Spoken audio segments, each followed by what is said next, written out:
mencapai tujuan Tuhan dan menjadi berkat bagi sekelilingnya.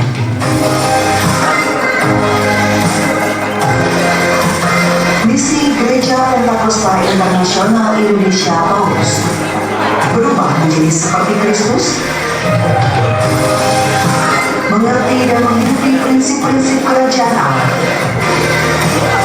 berhasil dalam keluarga, komunitas, dan profesi yang Tuhan percayakan.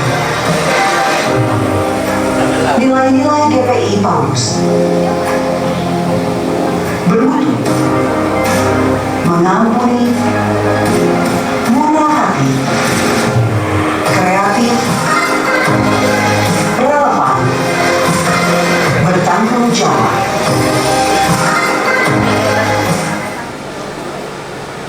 Shalom semua, siap memuji Tuhan. Mari kita serahkan hati pikiran kita, mari kita berdoa. Di dalam nama Putra Roh Kudus, kami serahkan ibadah kami ini hanya ke dalam tangan-Mu Tuhan. Hadirlah Kau Tuhan bersama kami. Kami mau meninggikan nama-Mu. Kiranya nama-Mu ditinggikan, dimuliakan Bapa. Segala perkara kami serahkan hanya ke dalam tangan kami, bawa di dalam nama Yesus. Ibadah kami ini penuh urapan-Mu, bahkan penuh dengan pujian kami Tuhan. Kiranya umat-Mu bersorak-sorai meninggikan nama-Mu Yesus. Hanya di dalam nama Yesus kami serahkan ibadah kami ini. Terpuji nama-Mu kekal sampai selamanya. Haleluya, amin.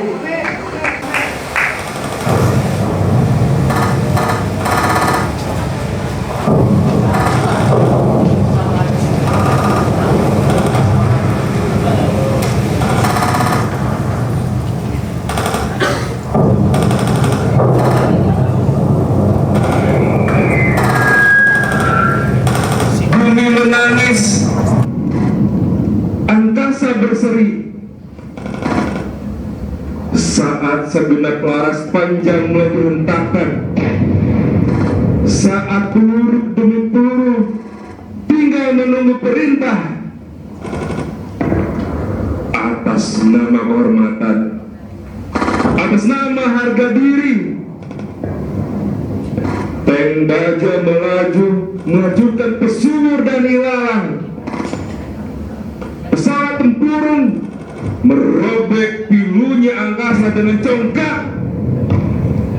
Dan di sana, di mana kemanusiaan hanya kata biasa, di mana anak kecil hanya menjadi boneka yang tak berdaya.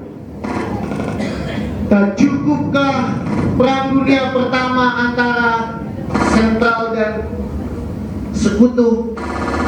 Kurang kejamkah Perang Dunia Kedua antara Britania dan Jerman? Nusantara bersedih 350 tahun menderita, 3,5 tahun penuh dengan air mata. Yang menjadi korban adalah anak, ibu, ayah, dan kita semua.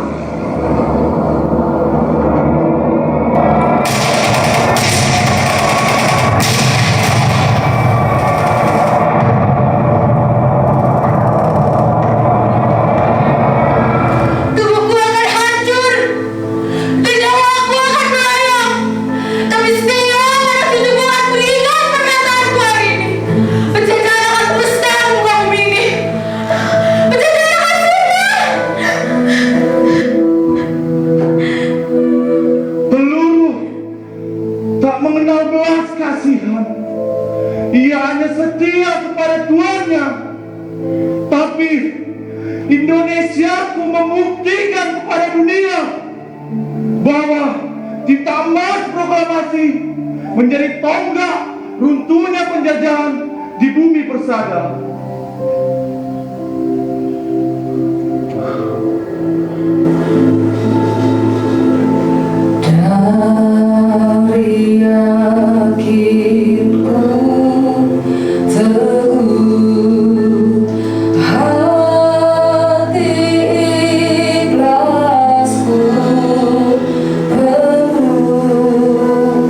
Ah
manusia memiliki harkat dan martabat yang sama, dan bangsaku akan mengenal indahnya perdamaian di Nusantara, di bumi tercinta.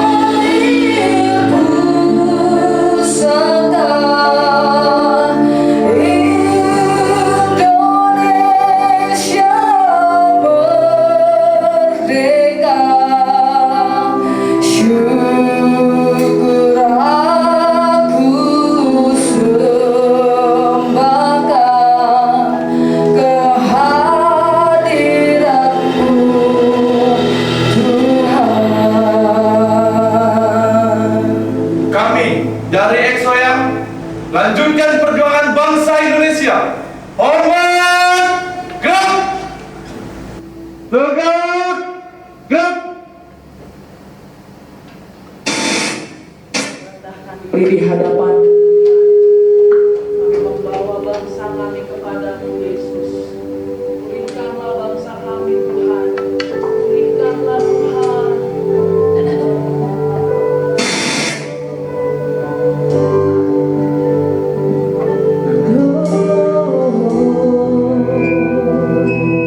Kami rendahkan diri kami Tuhan di hadapan-Mu.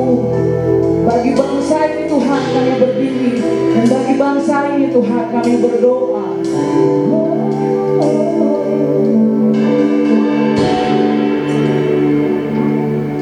Kami umat-Mu rendahkan diri, sujud dan berdoa, mencari wajah-Mu, berbalik dan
diri bawa doa kami kepadamu, sesuatu yang besar pasti terjadi dan mengubahkan negeri kami. Hanya namamu Tuhan milik kita. Hanya namamu Tuhan milik kita. Hanya namamu Tuhan milik kita. Atas seluruh bumi.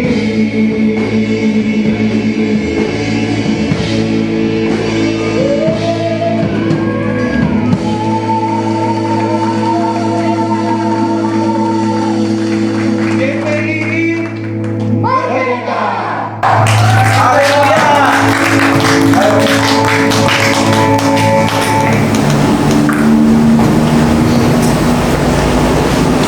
Ya, selamat hari Minggu. Selamat hari Minggu. Semangat sekali ya, EXO yang barusan. Kita juga gak akan kalah semangat. Yes, Lord. Kita akan memuji, memuliakan Tuhan. Kita doakan juga saudara teman-teman kita yang masih di dalam perjalanan supaya bisa selamat sampai gereja dan selamat tanpa kerusakan apapun. Kita salam kanan kiri dulu, depan belakang dengan senyum yang terbaik.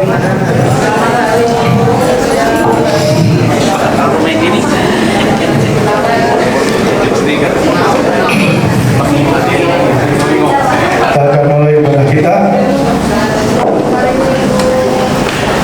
Kita akan memuji dan memuliakan nama Tuhan, memandang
yang percaya bahwa Roh Allah selalu ada di dalam kita? Amin. Siap-siap kita akan puji Tuhan. Siap menari untuk Tuhan. Amin.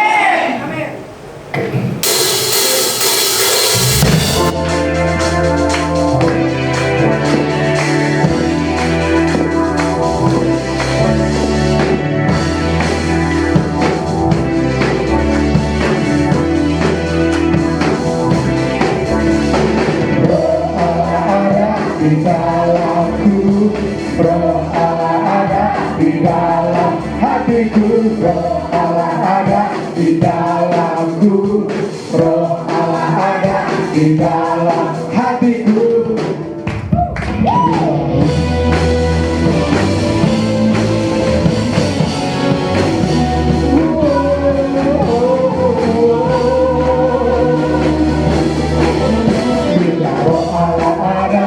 Di dalamku, ku kan menari, bertiga menari. Bila Roh Allah ada di dalamku, ku kan menari, bertiga menari. Ku kan menari, ku kan menari, ku kan menari, bertiga menari. Ku kan menari, ku kan menari, ku kan menari, bertiga menari.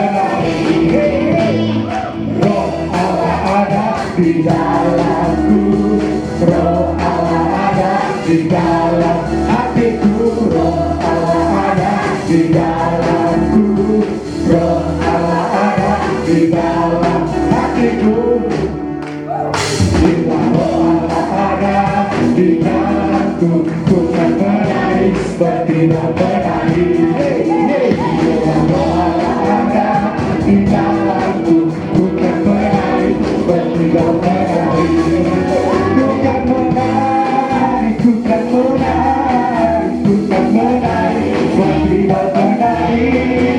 Ku kan menari, ku kan menari, ku kan menari, bertiga menari. Ku kan menari, ku kan menari, ku kan menari, bertiga menari. Ku kan menari, ku kan menari, ku kan menari, bertiga menari. Ku kan menari, ku kan menari, ku kan menari, bertiga menari. Ku kan menari, ku kan menari, ku kan menari, bertiga menari. Ku kan menari, bertiga menari. Ku kan menari, bertiga menari.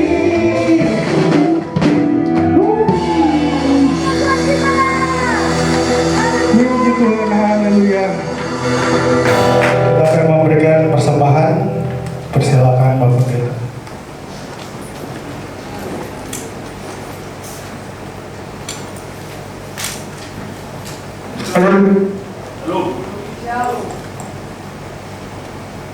Mari kita memberikan persembahan. Kita akan membaca firman Tuhan terlebih dahulu yang terambil daripada Kisah Para Rasul 20 ayat 35.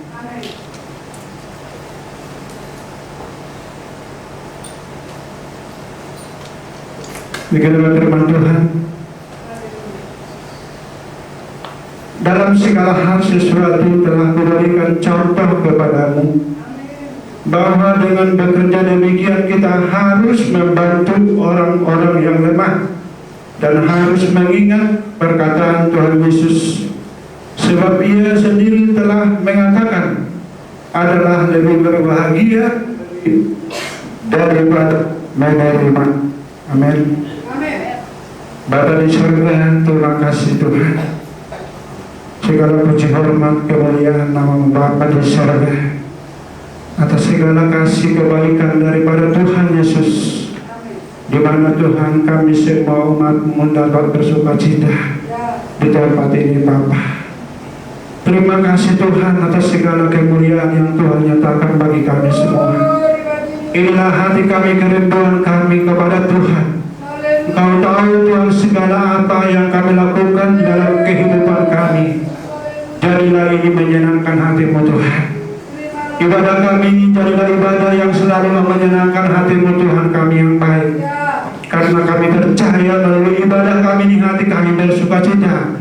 Karena ada kuasa Roh-Mu di tempat ini bekerja untuk memberkati setiap hati pikiran kami. Bapa yang baik, terima kasih Tuhan. Dimuliakanlah Tuhan, ditinggikanlah nama-Mu sampai selama-lamanya. Bapa, sebentar lagi kami akan memberikan persembahan Tuhan. Kami tahu Tuhan yang memberkati setiap kehidupan kami. Seberapapun Tuhan nanti yang kami bisa berikan Tuhan. Inilah janji-Mu Tuhan. Setiap orang yang akan memberi pasti akan menerima. Dan kami percaya Tuhan memberkati tangan-tangan yang memberikan siang hari ini. Jadilah persembahan ini jadi kemuliaan nama Bapa di surga. Dan kami percaya persembahan ini kami pakai untuk kemuliaan nama Bapa. Di tempat ini kami pergunakan untuk meninggikan nama-Mu Tuhan Yesus. Oleh karena itu berkatilah persembahan ini Bapa. Kuduskan ini Tuhan menjadi persembahan yang hidup di hadapan-Mu. Tuhan, inilah doa kami, permohonan kami Bapa di surga. Kami alaskan ini dalam nama-Mu Tuhan Yesus Juru Selamat kami. Dimuliakanlah Tuhan, ditinggikanlah nama-Mu siang hari ini kekal untuk selama-lamanya. Haleluya. Amin.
sebuah wadah untuk bertumbuh, belajar seperti Kristus, juga tempat untuk saling mengasah dan mengasihi sebagai satu tubuh Kristus. Mari kita saling terhubung dan berjejaring di Paulus, persekutuan untuk seperti Kristus. Pastikan kita terdaftar di dalamnya dan menjadi bagian dalam keluarga Paulus. Untuk informasi lebih lanjut dapat menghubungi Ibu Gembala. Halo GPI, kami menyediakan pojok doa bagi jemaat GPI Paulus yang memerlukan dukungan doa atau ingin berdoa bersama dalam hal apapun. Kita dapat melakukan doa bersama setelah ibadah selesai dilakukan. Kami siap mendoakan. Kepada seluruh orang tua Exokid, jangan lupa untuk selalu mengikuti kegiatan panduan orang tua setiap harinya. Panduan orang tua selalu dibagikan di grup WhatsApp panduan orang tua. Apabila jemaat GPI Paulus memiliki permohonan doa dalam setiap perkumpulan dan ucapan syukur, dapat menghubungi kontak tim pemerhati yang tertera di layar ini, atau dapat juga mengisi kartu permohonan doa yang tersedia di ruangan multimedia. Untuk informasi minggu ini, Happy Sunday GPI Paulus. See you next week. Mari jemaat kita berdiri, kita akan mengikrarkan visi misi gereja kita. Tangan kanan kita taruh di dada. Visi menjadi generasi yang mengenal Kristus, untuk mencapai tujuan Tuhan,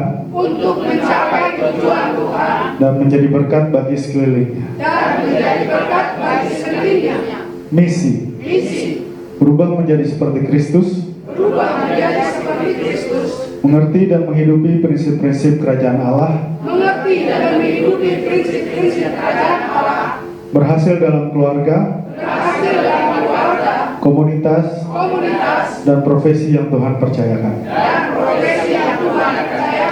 Nilai-nilai bermutu, mengampuni, murah hati, kreatif, relevan, bertanggung jawab. Kita mau menyiapkan hati kita untuk mendengarkan firman Tuhan.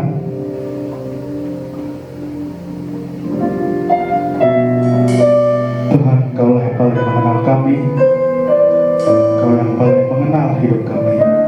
Kami mau berjuang, Tuhan, agar kami tetap setia sampai pada akhirnya.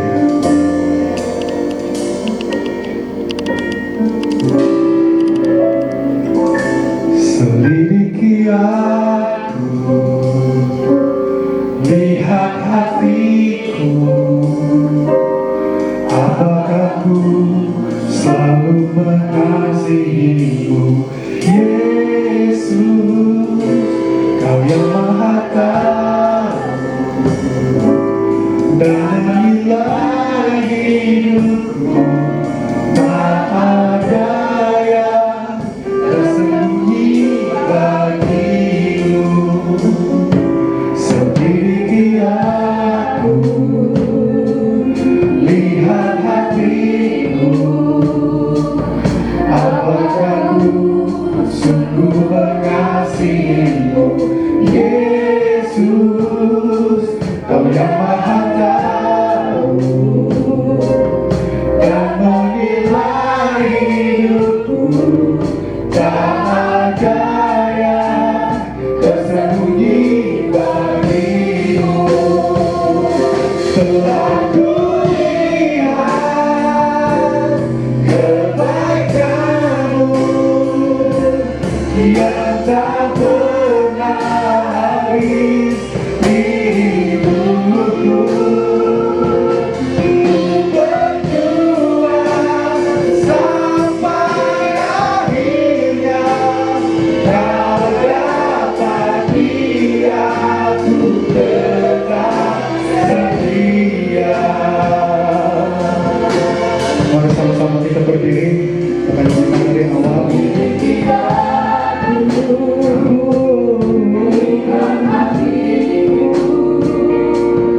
Apakah ku selalu mengasihimu, Yesus, Kau yang Maha Tahu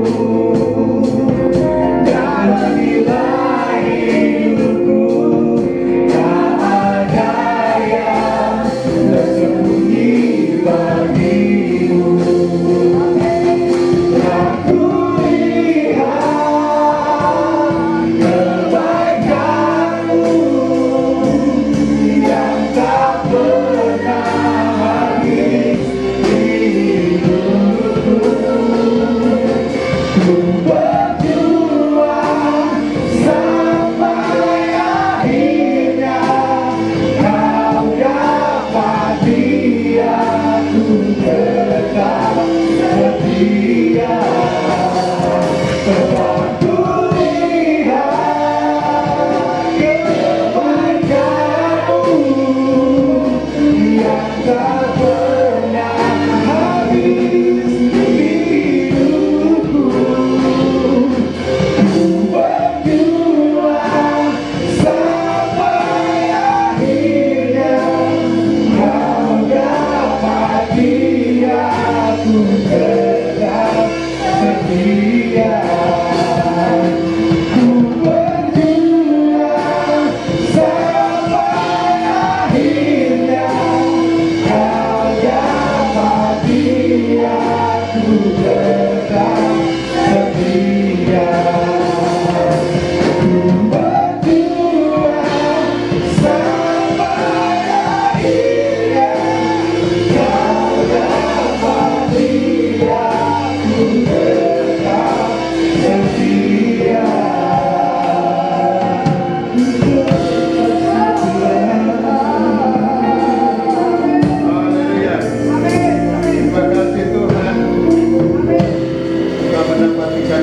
setia di dalam melayani. Kami adalah hamba-Hamba-Mu. Kami datang kepada Tuhan. Menyerahkan hidup kami kepada-Mu saja. Kau rabi hamba-Mu, pakai hamba-Mu, berikan hikmat, kebijaksanaan, pengetahuan, marifat dari Tuhan. Hingga firman Tuhan boleh memberikan kekuatan. Dalam nama Yesus kami berdoa, haleluya. Amin. Akan duduk. Shalom. Merdeka. Ya, puji Tuhan. Ya, sangat senang sekali boleh menyaksikan Soyang boleh tampil memberikan kekuatan bagi kita bahwa kemerdekaan itu menjadi milik kita semua. Amin. Ya, kita akan membaca firman Tuhan di dalam Mazmur pasal 26 ayat 1 sampai 2. Sebenarnya Mazmur pasal 26 ayat 1 sampai 12 karena durasi waktu. Jadi saya hanya baca dua ayat ini di dalam Mazmur pasal 26 ayat 1 sampai 2. Di sini berbunyi demikian.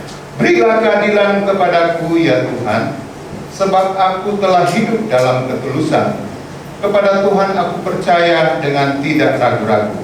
Ujilah aku ya Tuhan dan cobalah aku. Selidikilah batinku dan hatiku. Puji Tuhan. Saya akan memberikan tema yaitu hati hamba akan menemukan kebahagiaan dan ketulusan dalam melayani Tuhan. Ya, puji Tuhan. Kita tahu bersama bahwa sebutan hamba Tuhan itu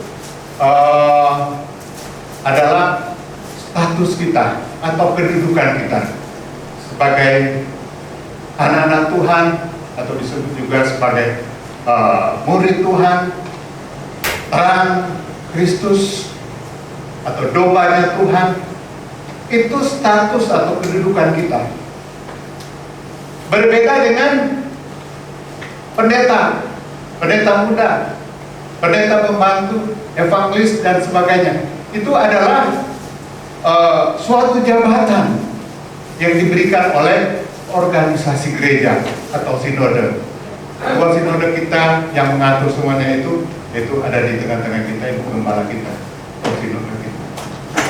Dia yang mengangkat semua jabatan dan setiap hamba Tuhan untuk melengkapi jemaat Tuhan, melengkapi jemaat Tuhan di dalam pelayanan pekerjaan Tuhan, di dalam pengembalaan di setiap gereja di seluruh Indonesia. Tetapi di hadapan Tuhan, kedudukan itu semuanya sama. Kedudukan sama, status kita sama, adalah hamba Tuhan, anak Tuhan, murid Tuhan, dombanya Tuhan.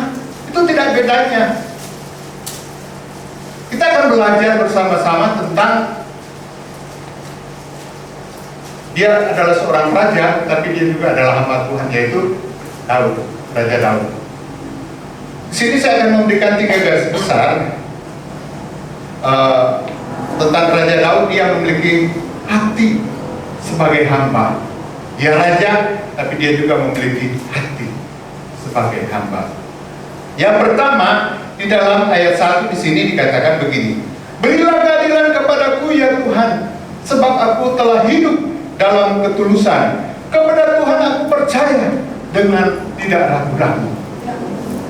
Saya akan memberikan satu garis besar, yaitu sebagai hati hamba, Daud hanya percaya kepada Tuhan, tidak kepada yang lain. Daud hanya percaya kepada Tuhan. Di dalam 1 Tawarik 16 ayat 11 di situ dikatakan bahwa Daud tetap percaya kepada Tuhan dengan berkata, carilah Tuhan dan kekuatannya, carilah wajahnya selalu. Sebenarnya dia seorang raja, bisa saja dia perintahkan panglimanya, bisa saja dia perintahkan para menterinya, bisa saja dia memerintahkan laskarnya yang bisa membantu dia. untuk melawan segala macam musuh yang ada di depan dia, yang mau mengacaukan bangsanya, bangsa Israel. Dengan kedudukannya ada begitu banyak musuh-musuh yang merongrong untuk menjatuhkan dia, agar supaya dia tidak menjadi raja lagi. Tetapi Daud tidak melakukan hal itu. Dia tidak melakukan itu. Dia hanya percaya kepada Tuhan, bahwa Tuhan yang akan menolong dia, Tuhan yang akan membela dia, sehingga Tuhan akan memberikan kemenangan kepada dia, sehingga bangsa yang ada di sekitar Israel, Bani Amon, bahkan juga orang Filistin, itu dikalahkan semuanya. Bukan karena dengan kewibawaan dia, bukan karena dengan jabatan dia sebagai raja untuk memerintahkan prajurit-prajurit yang gagah perkasa untuk melawan segala musuh. Tidak, tetapi dia melibatkan Tuhan, dia percaya kepada Tuhan, bahwa Tuhan sanggup menolong dia. Karena dia berkata bahwa penghakiman, hukuman itu datangnya dari Tuhan, bukan datangnya daripada manusia. Bapak Ibu yang dikasihi oleh Tuhan, kita melihat di sini Daud mengalahkan musuh-musuhnya, Bani Amon, Bani Gad, bahkan juga orang-orang Filistin. Di sisi lain kita tahu bersama, Daud juga mengalami hari-hari yang penuh dengan kegelisahan, ujian, kesengsaraan, penderitaan dan sebagainya. Bahkan luka batin, diancam oleh Saul, bahkan juga dia kehilangan anak sulungnya. Karena apa? Kita tahu bersama bahwa dia kehilangan anak sulungnya karena ada satu pelanggaran yang dia lakukan, yaitu dosa. Tetapi kembali kepada kehidupan Daud ini, Daud tetap percaya setia kepada Tuhan. Dia tetap percaya kepada Tuhan walaupun dia menghadapi berbagai tekanan, masalah dalam kehidupan dia tetap percaya kepada Tuhan. Ini suatu unsur kepercayaan yang luar biasa. Kita juga sebagai jemaat Tuhan yang hadir di tempat ini, dalam ibadah, kita semua adalah status kita adalah hamba Tuhan. Kita mungkin menghadapi hari-hari yang jahat. Kita tahu bersama bahwa hari-hari sekarang itu adalah hari-hari yang jahat. Apalagi menghadapi tahun 2024 itu begitu banyak sekali, kita tahu kejahatan demi kejahatan muncul, baik di kalangan politik dan lain sebagainya di tengah-tengah masyarakat. Tetapi kita melihat di sini bahwa kembali lagi bahwa kehidupan kita tidak perlu takut menghadapi semuanya itu. Amin. Kita tidak perlu takut karena kita percaya kepada Tuhan yang memegang otoritas kehidupan kita dan kehidupan tengah-tengah masyarakat dan pemerintah dan negara.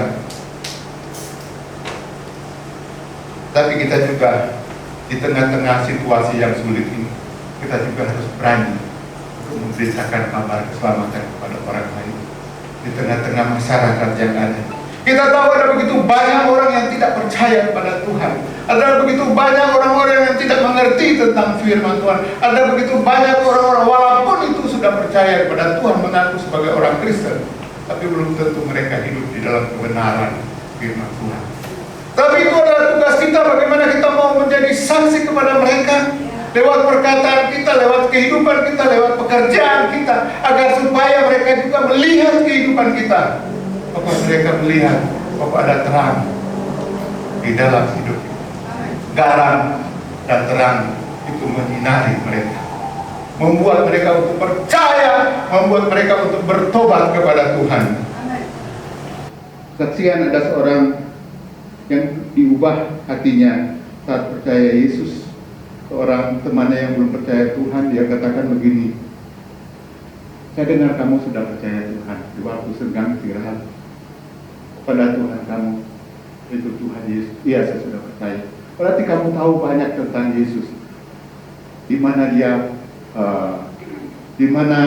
Yesus itu dilahirkan,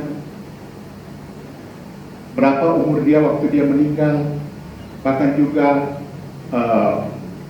apa mujizat-mujizat yang dia lakukan. Bahkan juga dia berkata, berarti kamu tahu tentang kehidupan lebih dalam tentang Yesus. Tetapi Bapak ini yang baru percaya kepada Tuhan, dia katakan, saya tidak tahu. Saya tidak tahu. Tetapi yang saya tahu, yang dia tahu, di mana 1 tahun yang lalu, yang tadinya dia adalah seorang pemabuk, yang tadinya dia adalah seorang yang ganas, pemarah, yang tadinya keluarganya tidak bahagia, berantakan, yang tadinya dia banyak hutang. Tetapi setelah dia percaya kepada Tuhan, Tuhan merubah hidup dia. Tuhan merubah hidup dia.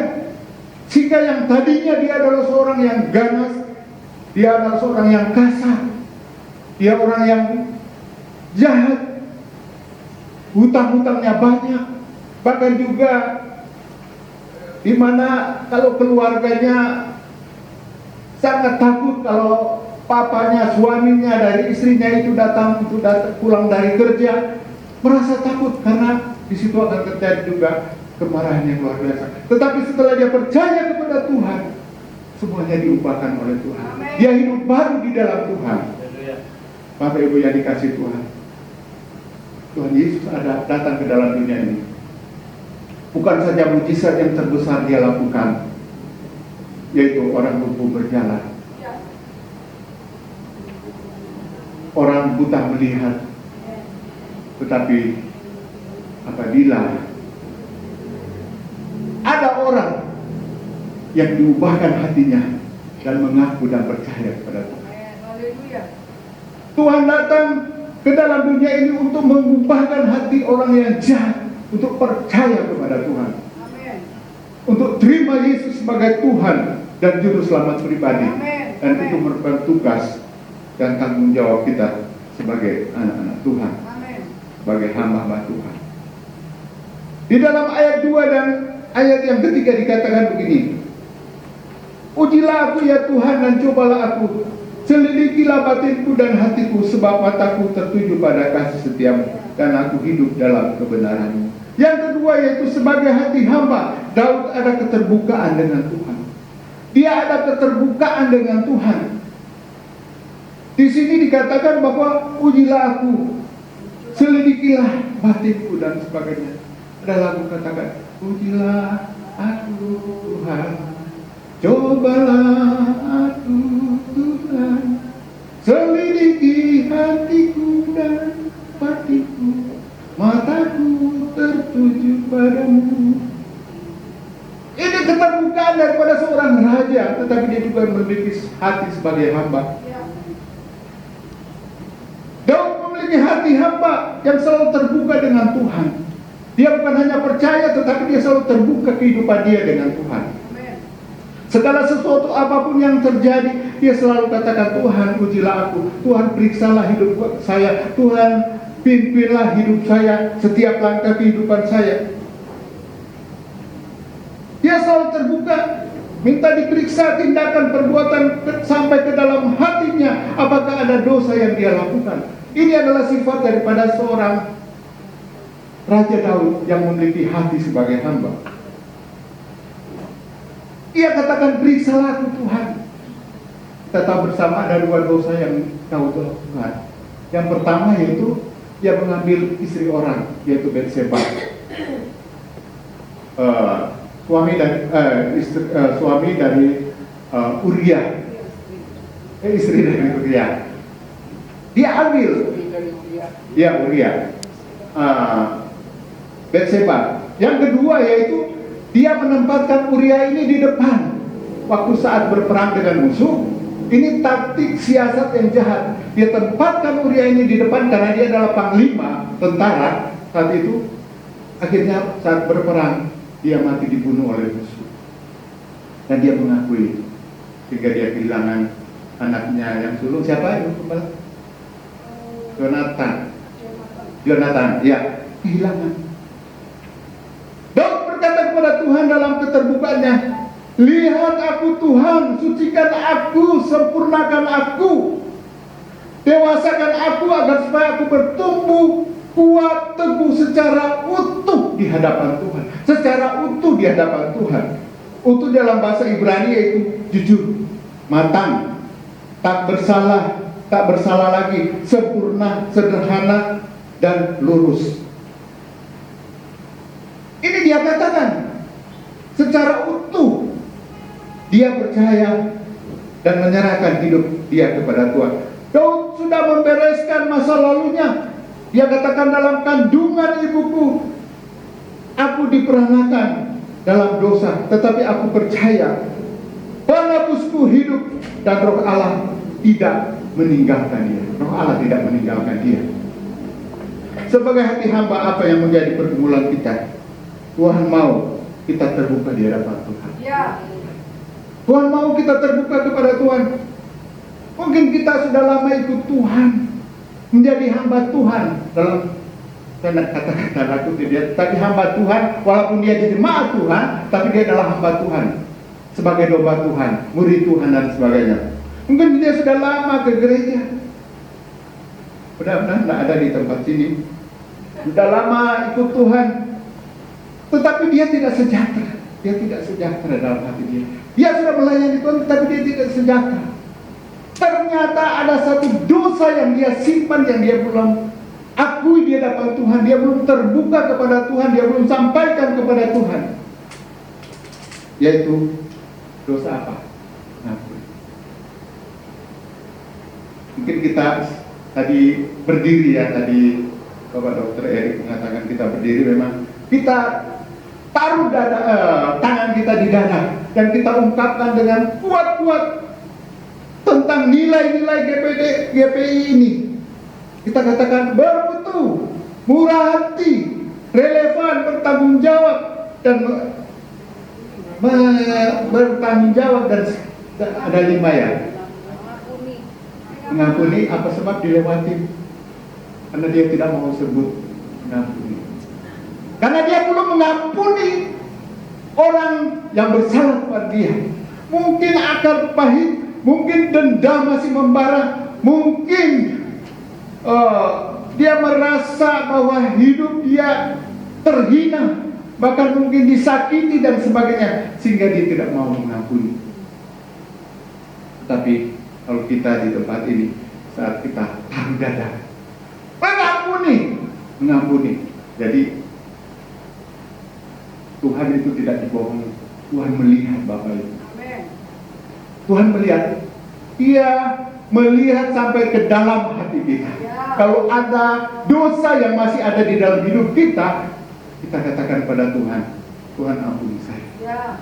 Seperti Ibu Evangelis Lubis malam katakan, halo, saya ada satu orang yang saya masih marah, benci. Saya susah untuk mengampuni. Tetapi saya datang pada Tuhan, Tuhan ampuni saya. Dan dia sejahtera, amin. Sejahtera dan sukacita, bebas plong melayani Tuhan. Tidak ada ganjalan, tidak ada dosa yang ada yang kita simpan, karena kita terbuka kepada Tuhan, amin. Semuanya kita terbuka kepada Tuhan. Tuhan tahu hati Bapak Ibu, karena Dia yang ciptakan hati Bapak Ibu. Dia tahu hati saya, karena Tuhan yang menciptakan hati saya. Ingat, dosa yang sangat dibenci Tuhan adalah apa? Dosa yang sangat dibenci Tuhan adalah pemberontakan. Hati kita Tuhan sudah katakan ampuni dia, tapi hati kita memberontak. Saya tidak mau mengampuni. Tuhan, berat saya untuk mengampuni keluarga saya, mungkin saudara saya atau teman saya, berat Tuhan. Tapi itu yang Tuhan minta untuk kita ampuni. Kita ampuni, karena itu ada dosa yang merupakan suatu kekejian dari Tuhan. Itu dosa yang tidak mau mengampuni. Maka kita di sini selalu mengampuni kepada Tuhan.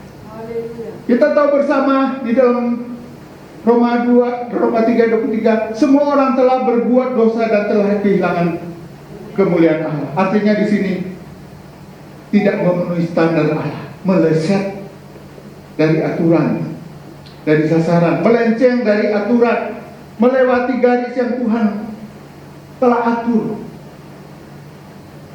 Itulah hidup kita. Tetapi semua dosa itu mendatangkan hukuman, karena Roma 6:23, yaitu upah dosa adalah maut. Tapi firman Tuhan katakan di dalam 1 Yohanes 1 ayat 9, apabila kita datang kepada Tuhan, Dia setia dan adil, akan mengampuni segala dosa kita. Seperti Daud yang memiliki hati hamba dengan berkata, Tuhan periksa pikiranku dan hatiku, Tuhan periksa seluruh hidupku, Tuhan ujilah hidupku, Tuhan luruskan kalau ada yang salah di hadapan Tuhan. Kalau ada yang salah, tindakan, perbuatan, tidak ada yang tersembunyi di hadapan Tuhan, karena Tuhan Maha tahu dan Maha melihat, dan Tuhan tahu hati kita semua. Oleh sebab itu Daud tidak mau menyembunyikan dosa dia kepada Tuhan. Dia mau terbuka kepada Tuhan. Dan yang terakhir, yang ketiga, di dalam ayat 11 itu dikatakan begini, ayat 11, tetapi aku ini hidup dalam ketulusan, bebaskanlah aku dan kasihanilah aku. Yang ketiga, sebagai hati hamba, Daud hidup tulus di hadapan Tuhan.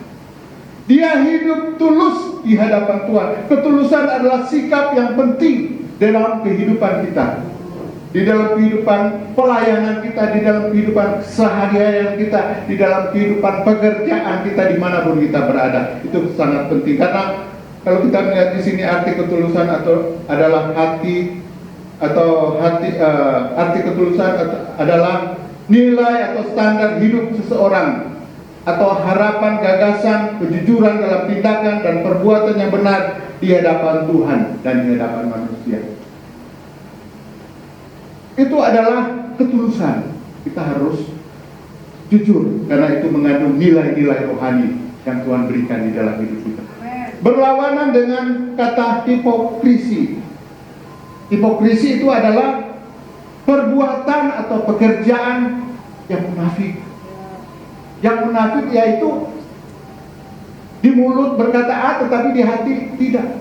Tuhan tidak mau itu. Tuhan mau kita agar supaya kita tulus di hadapan Tuhan. Apalagi kita sebagai hamba Tuhan dalam pelayanan, mendua hati, Tuhan tidak mau. Ada lagu katakan, memang lidah bertulang baik dulu di hati, dan seterusnya. Terkadang hal itu terjadi di dalam kehidupan kita. Tapi saya bersyukur kalau Ibu Gembala, WA, pelayanan, kawan, pimpin pujian, doa dan sebagainya, selalu katakan siap, amin. Siap di mulut, siap di dalam hati. Karena Tuhan tidak mau ada kemunafikan, ada kepura-puraan di dalam pelayanan. Tuhan tidak mau kita menipu. Dalam arti kata, kita menipu diri kita sendiri. Seandainya kita katakan, iya saya siap, tapi dalam hati, aduh besok saya adalah tugas, atau besok saya ada arisan dan sebagainya. Tetapi kita berkata, saya siap karena saya tahu itu adalah kesempatan saya melayani Tuhan. Saya siap karena itu untuk kemuliaan Tuhan, bukan kemuliaan Ibu Gembala, tapi untuk kemuliaan Tuhan. Sehingga kehidupan kita berarti di hadapan Tuhan, bermakna di hadapan Tuhan. Oleh sebab itu, sebagai hati hamba, Daud hidup tulus di hadapan Tuhan, tulus di dalam pelayanan, tulus di dalam pekerjaan kita, dan tulus juga di dalam keluarga kita. Satu kesimpulan, kita sebagai orang percaya, jemaat Tuhan, sebagai hamba Tuhan, Tuhan mau kita memiliki hati apa seperti Raja Daud. Hidup percaya penuh hanya kepada Tuhan. Hidup penuh keterbukaan kepada Tuhan, dan hidup tulus di hadapan Tuhan. Sebelum saya serahkan kepada Ibu Gembala, kita semua bangkit berdiri, kita nyanyikan bersama-sama satu pujian. Refnya saja, Kau bukan Tuhan yang melihat rupa, Kau bukan Tuhan yang memandang harta. Hati kami yang selalu Kau cari, dan Kau temukan di dalam hati.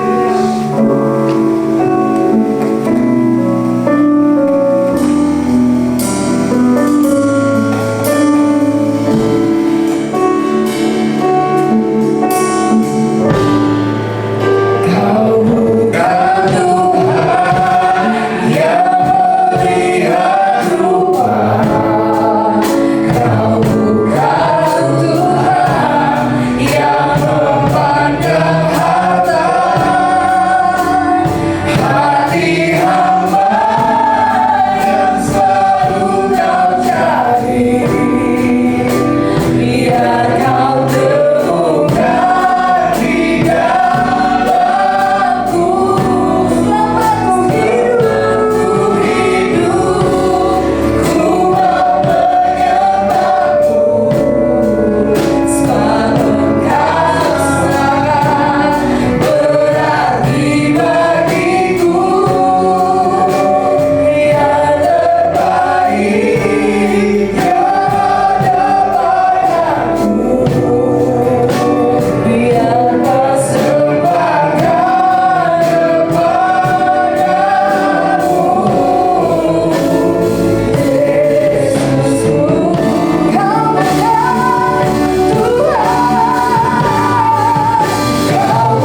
persembahkan kepadamu Bapa.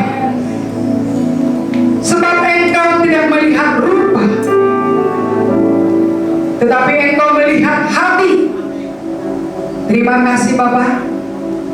Kami bersyukur ketika hati kami terdapat menjadi hati hamba yang selalu tunduk taat kepadamu ya Tuhan.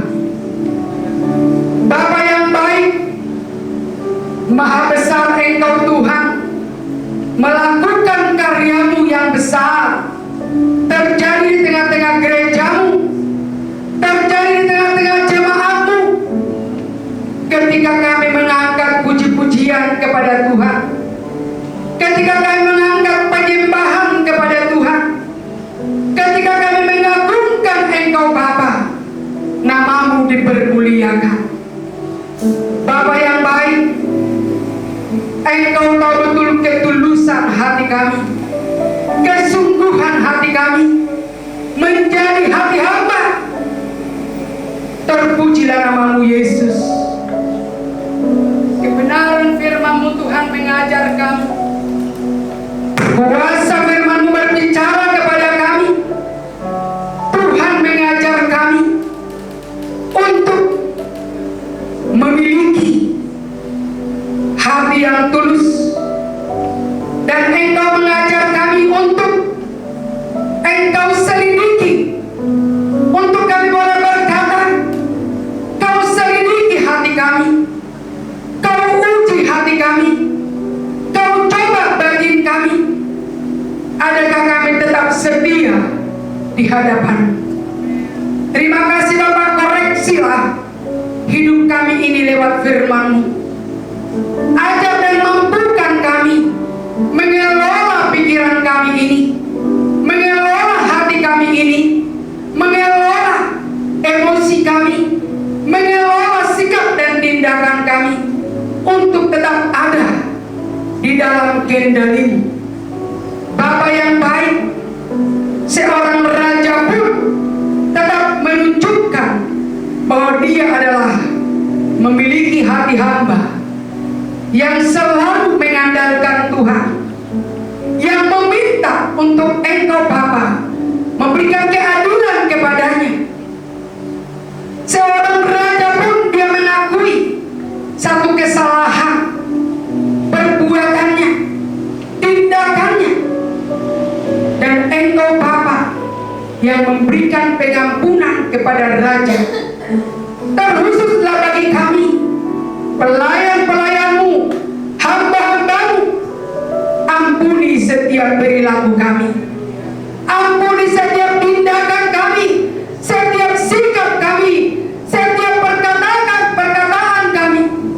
Ampuni yang mungkin kami tidak sadar ada hal yang tidak sesuai dengan kehendak-Mu.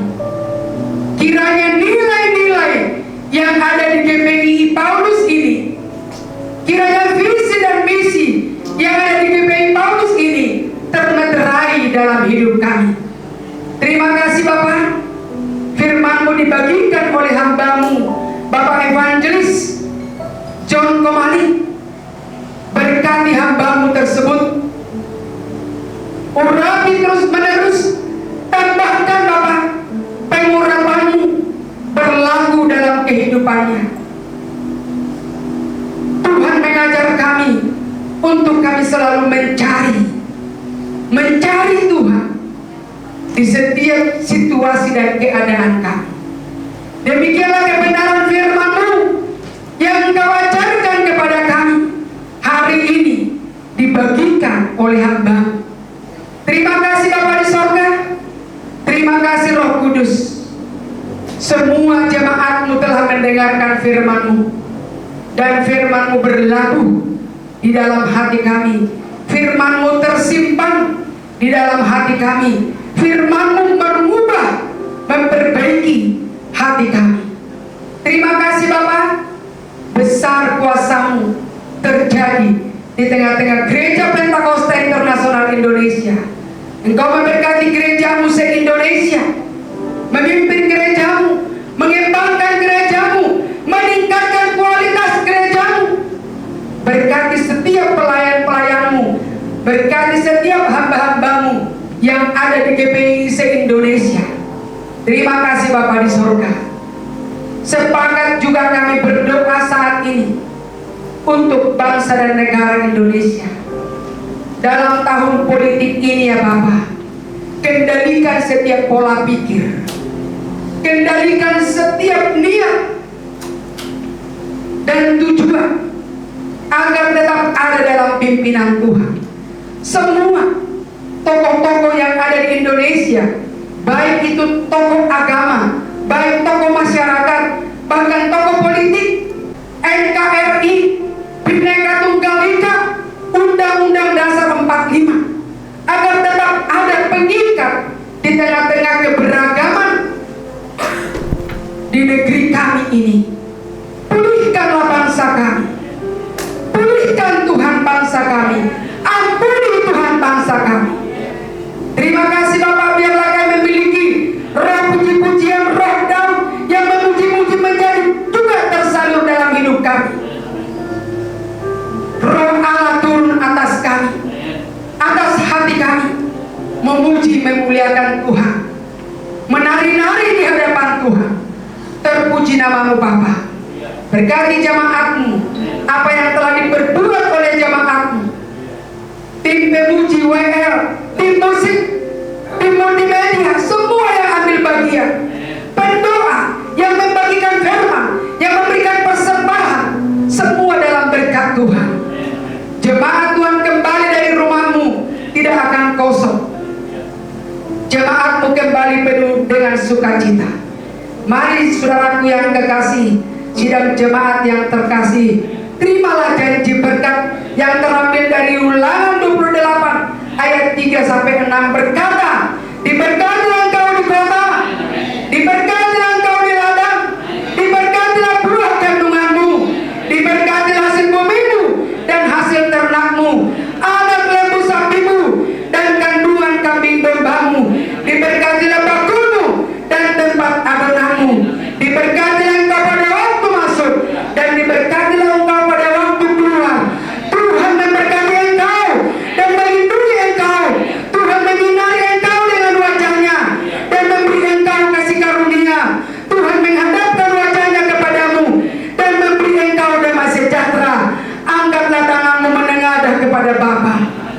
Kasih karunialah Bapa di surga, kasih anugerah Tuhan Yesus Kristus, kasih dan kuasa Roh Kudus yang terus berbicara dalam hidup kita, yang terus memimpin hidup kita, yang terus menyatakan kebaikannya dalam hidup kita dari hari ini kekal sampai Tuhan Maranatha yang percaya boleh berkata amin. Bapa, terima kasih.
Amin. Puji Tuhan, kita sangat terberkati dengan ibadah hari ini.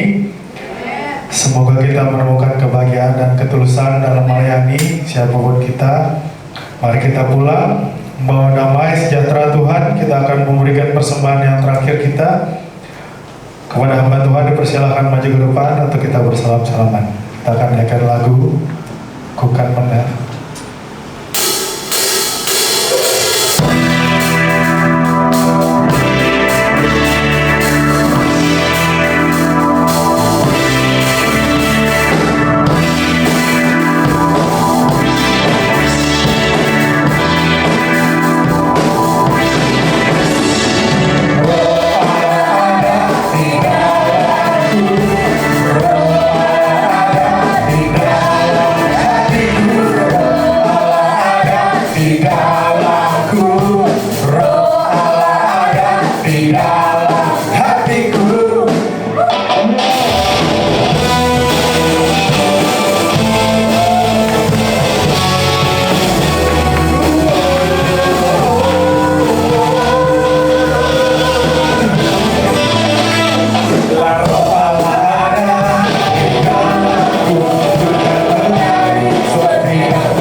minggu ini. Minggu depan di minggu keempat di bulan Agustus kita masih belajar mengenai hati hamba. Dengan tema di minggu yang keempat, menjadi hamba yang mau melakukan tugasnya. Ibadah akan dimulai pada pukul 10.30 di GPI Paulus.